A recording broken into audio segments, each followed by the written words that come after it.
By now, we're used to the unexpected. It turns out rain is common in this part of Montana, and when it does rain, it pours.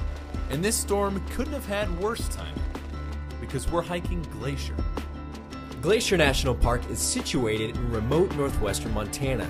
It has the reputation of being one of the most rugged places in the country. We've decided to hike 27 miles in its backcountry, rain or shine. So sometimes to prove a point, we do some pretty uncomfortable things. I'm Brian Regala.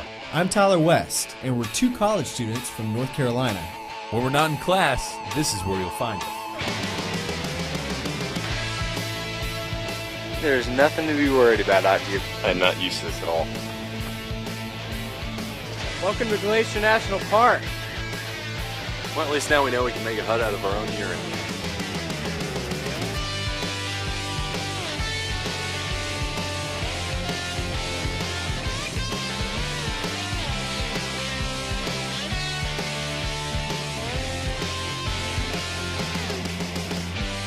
I think this place looks pretty cool. Wow, that is just insane. Nobody needs an air mattress when they're camping. I would rather do a lot of things than go back in that pit toilet. Seriously. It's what road trips are made of.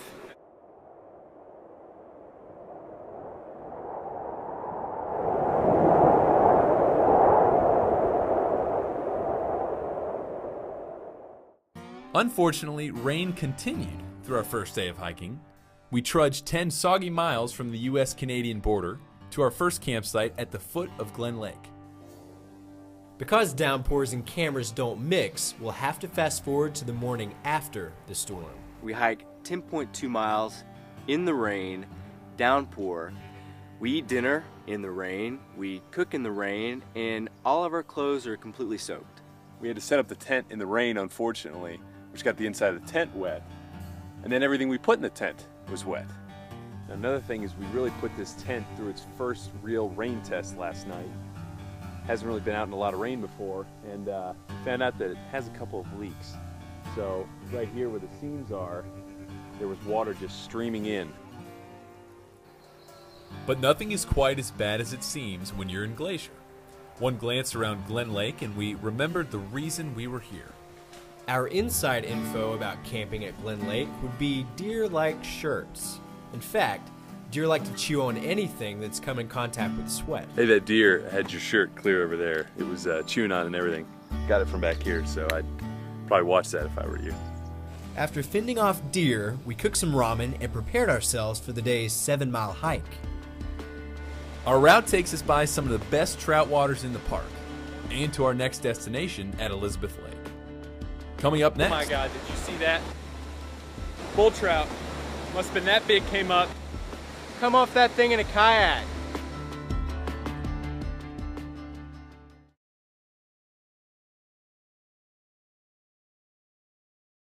Glacier National Park is untouched and teeming with wildlife.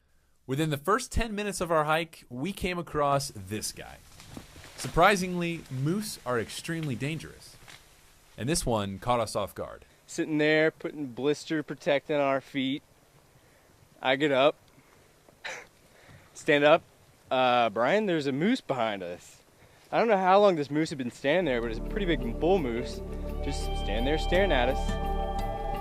And we aren't the only ones seeing wildlife today. He saw quite a few animals, mostly deer. Kind of disappointed didn't see any moose, but yeah, seen a lot of deer, a lot of different rodents of different kinds, pika, squirrel, that kind of thing. Osprey. Did see some bald eagles on a nest. Saw some loons the other day, so that's been pretty cool. So how far do we have? I think we got about a mile to go, because that sign back there said about a mile and 1.7 miles. So by now, we've hiked 4 miles. We crossed the river at Cosby Lake and are now following Belly River. And any river in Glacier eventually becomes a waterfall. If you spend any amount of time in the backcountry, you're bound to see one. So we're about, I don't know, 4.5 miles into the hike, and we came to a sign that says Dawn Mist Falls. And it's about 90 degrees outside. You've been hiking for 7 hours. The sign for waterfalls is a godsend. Oh my gosh. Holy crap. I have never seen anything like that. Awesome. I can't get over this. What do you think that is? Probably 60 feet? Yeah. That's high. Hey, come off that thing in a kayak. But no kayaking today. Instead, we're fishing. I thought I would try my luck with my fly rod and save us from the dreaded ramen noodle dinner. But fish, unfortunately, don't live in trees.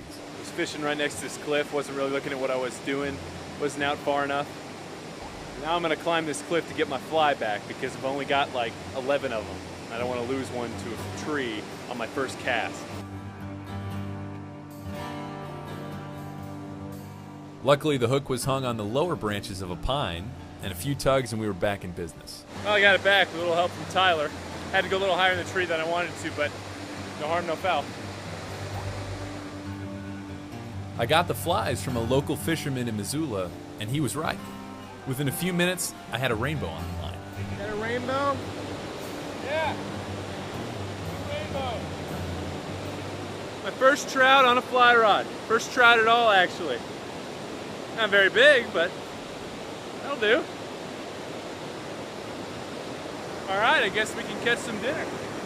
Now maybe we can get something a little bit bigger than that. So now it's my turn. A surprising fact about Glacier is that you don't even need a fishing license, but you do need to have more patience than I do. So Bryan caught a rainbow. I'm gonna see if I can catch something. The only catch is, the only catch is I don't have enough patience to fish, so we'll see how it goes. Did you see that? What is it? Bull trout. Must have been that big, came up. Looked like it ate a little rainbow like the one the size I caught. You gotta start fishing over there. Interesting note about bull trout, they are the only federally protected fish in the park and must be released immediately. I didn't have to worry about releasing it because I didn't even get a nibble. So I said I didn't have enough patience to fish. 5 minutes and I was pretty much done, so I didn't catch anything. That little rainbow was the only thing Bryan caught, so I'm kind of glad we got some mac and cheese waiting on us in our packs. Yeah, and unfortunately the sun's kind of starting to go down, so we really should get going. Of course we had to hike to the top of the falls and look over the edge. Hey Bryan, Yeah. I think I see that bull trout from here. This late in the afternoon, the hike was quiet and uneventful. Except, of course, for my harmonica. So you heard that beautiful rendition of some German folk song? Is that what it was? German folk song? I can't even really play harmonicas. I like that. So. And that is what we do instead of clapping for bear and yelling hey bear because we find that to be dumb. So to scare off bears, Bryan plays the harmonica. I would call that an unsuccessful attempt to teach myself harmonica. Coming up next, Have you ever been this close to snow in July? But if there's a challenge, today's it. We hike 10 miles. Half of that is straight up a mountain out of this valley.